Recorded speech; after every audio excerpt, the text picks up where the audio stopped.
Bismillahirrahmanirrahim. Assalamualaikum warahmatullahi wabarakatuh dan salam sejahtera kepada seluruh rakyat Malaysia. Hari ini merupakan hari ke-10 Perintah Kawalan Pergerakan PKP tahap 2 dilaksanakan. Hari ini seperti biasa PDRM melaporkan mengenai kepatuhan rakyat kepada perintah yang dikeluarkan. Kadar pematuhan arahan PKP setakat ini adalah di sekitar 97% juga. PDRM bersama ATM telah mengadakan sebanyak 775 sekatan jalan raya di seluruh negara dan melakukan pemeriksaan ke atas 508,605 kenderaan. Sebanyak 38,854 pemeriksaan mengejut telah pun diadakan di seluruh negara dan sebanyak 5,538 premis telah diperiksa oleh pihak berkuasa. PDRM telah menahan seramai 666 individu kerana engkar arahan PKP, di mana 392 individu dikenakan kompaun RM1,000 dan sebanyak 263 individu direman dan 11 individu dijamin polis. Jumlah tangkapan engkar PKP daripada 18 Mac hingga 9 April 2020 adalah seramai 7,479.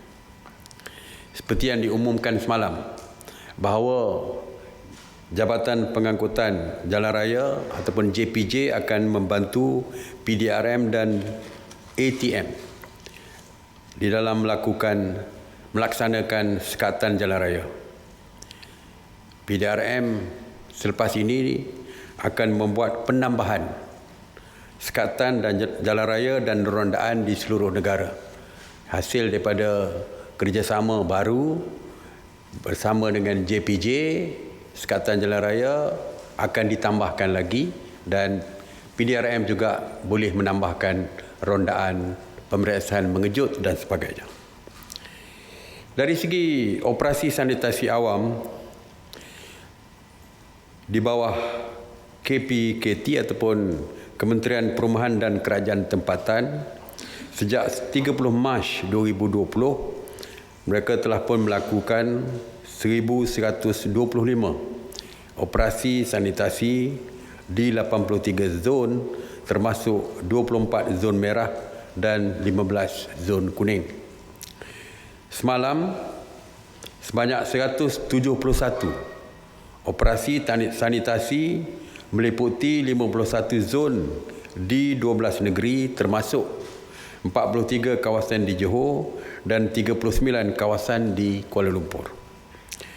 Kawasan yang turut dinyah cemar adalah 773 bangunan kerajaan, 496 tempat awam, 422 pusat perniagaan dan 100 pasaraya.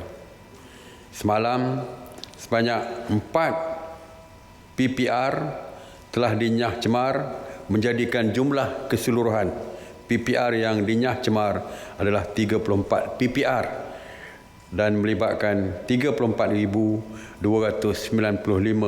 unit rumah. Mengenai pusat kuarantin, setakat 9 April 2020, sebanyak 146 pusat kuarantin telah pun beroperasi, iaitu ada lagi tambahan, di mana 10,328 individu telah menjalani proses kuarantin wajib.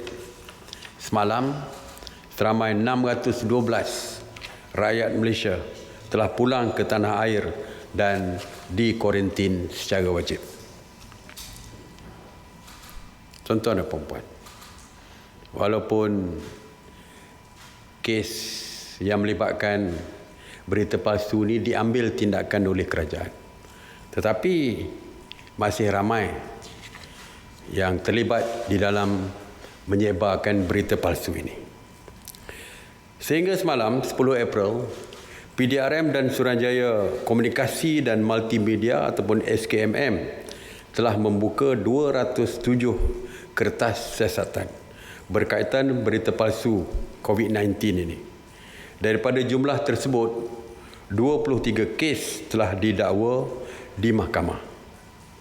Jadi semalam kita lihat viral di dalam media sosial, ada seorang individu yang saya kira tidak tanggungjawab telah menyebarkan berita palsu dengan menular satu video tentang rempuhan di Tambak Johor. Seolah-olah rakyat Malaysia balik serentak dengan begitu ramai di Tambak Johor, sehingga berlaku satu keadaan yang panik atau keadaan yang tidak terurus di tembok Johor. Pihak Jabatan Immigration telah pun menafikan dan menjelaskan bahawa rakaman video tersebut adalah suasana latihan pencegahan kebakaran oleh Jabatan Bomba yang telah pun dilaksanakan pada 18 Disember 2018. Pihak polis, pihak kerajaan, pihak polis, pihak SKMM memandang serius kepada perkara seperti ini. Kerana perkara seperti ini telah pun menyebabkan perasaan bimbang di kalangan rakyat Malaysia, terutamanya warga di Johor Bahru yang bimbang tentang kemasukan beramai-ramai seperti ini. Saya dimaklumkan bahawa pihak polis telah pun mengenal pasti mereka yang terlibat dan tindakan undang-undang akan diambil kepada mereka yang terlibat ini. Perlu saya ingatkan, tidak ada siapa yang terkecuali dan lebih tinggi daripada undang-undang. Jadi, sesiapa saja yang terlibat di dalam kes seperti penyebaran berita palsu ini tidak akan terlepas begitu saja walau apa kedudukan mereka sekalipun. Jadi, tuan-tuan dan puan-puan, saya amat berharap, saya menyeru kepada semua, cukuplah, hentikanlah penyebaran berita palsu kerana ianya tidak membantu rakyat dan juga kerajaan di dalam kita nak menangani isu ataupun krisis COVID-19 ini. Jadi terima kasih, itu saja untuk hari ini. Terima kasih sekali lagi. Saya seru kepada tuan-tuan dan puan-puan, patuhi undang-undang, terus kekal di rumah bagi memastikan keselamatan diri dan juga keluarga kita. Stay home, stay safe. Terima kasih. Assalamualaikum warahmatullahi wabarakatuh. Soalan? Kalau dilihat jumlah tangkapan mereka yang ingkar PKP ni masih banyak, lebih 500-600. Jadi adakah kerajaan akan meningkatkan lagi, terutamanya rondaan di kawasan kampung-kampung atau menggunakan tenaga rela pula untuk memastikan mereka ni patuh PKP? Sekarang ni memang tenaga rela dan sebagainya digunakan. Kalau kita lihat dari segi pemeriksaan kenderaan pun banyak, ada kemungkinan, ada mungkin, saya tidak tahu, tidak pasti, kemungkinan juga compound 1,000 itu terlalu rendah. Mungkin. Kalau kita lihat di luar negara, di Singapura misalnya, mulai 17 April semalam, mulai 17 April ini, ya, 17 April, hukuman pesalah pertama adalah 10,000 Singapura dolar, kesalahan kedua 20,000 Singapura dolar. Di Korea Selatan, kesalahan pertama sekalipun 35,000 ringgit Malaysia. Begitu juga di negara-negara lain. Di Indonesia pun, tak silap saya, 300 juta rupiah. Jadi hukumannya adalah besar dari segi yang ditetapkan adalah tinggi, iaitu melebihi daripada 10,000. Cuma Malaysia masih setakat ini masih lagi 1,000. Mungkin kita nak minta mungkin pihak Kementerian Kesihatan berbincang dengan pihak peguam negara, mungkin kalau perlu, mungkin kita boleh naikkan lagi denda ataupun kompaun yang boleh dikenakan. Dari segi penjara pun mungkin boleh ditambah dan sebagainya, supaya ini boleh dianggap, boleh dijadikan sebagai deterrent ataupun memastikan tidak ada lagi, mungkin ada ketakutan daripada rakyat supaya tidak melakukan keingkaran kepada perintah PKP ini. Terusnya. Datuk Seri, kalau PKP dilanjutkan, ada tak kelonggaran kepada ibu bapa untuk ambil anak mereka yang masih berada di kampus? Kalau setakat ini SOP yang lama masih dikekalkan. Kita masih kekal dengan SOP yang lama. Bermakna bagi pelajar-pelajar di kolej ataupun universiti, setakat ini kita kata SOP yang lama, iaitu mereka masih lagi perlu kekal di kampus ataupun kolej mereka, kediaman mereka, dan makanan seperti biasa akan diteruskan.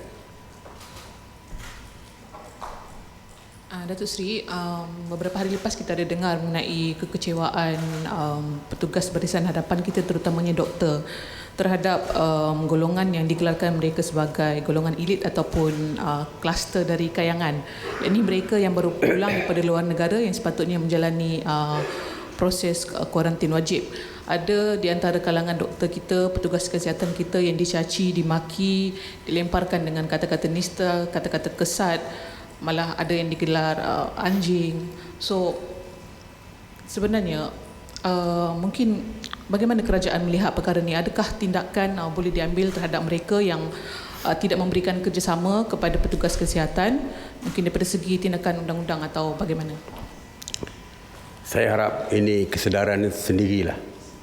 Ya, kerana COVID-19 tidak kenal dari kayangan ataupun daripada bumi. Ya, mereka tak kenal siapa. Tak ada siapa yang boleh dibezakan oleh COVID-19 ini. Ya, walaupun kaya-raya pun akan tidak terkecuali daripada dijangkiti oleh COVID-19. Walaupun dari segi undang-undang, saya percaya mungkin ada, iaitu yang menghalang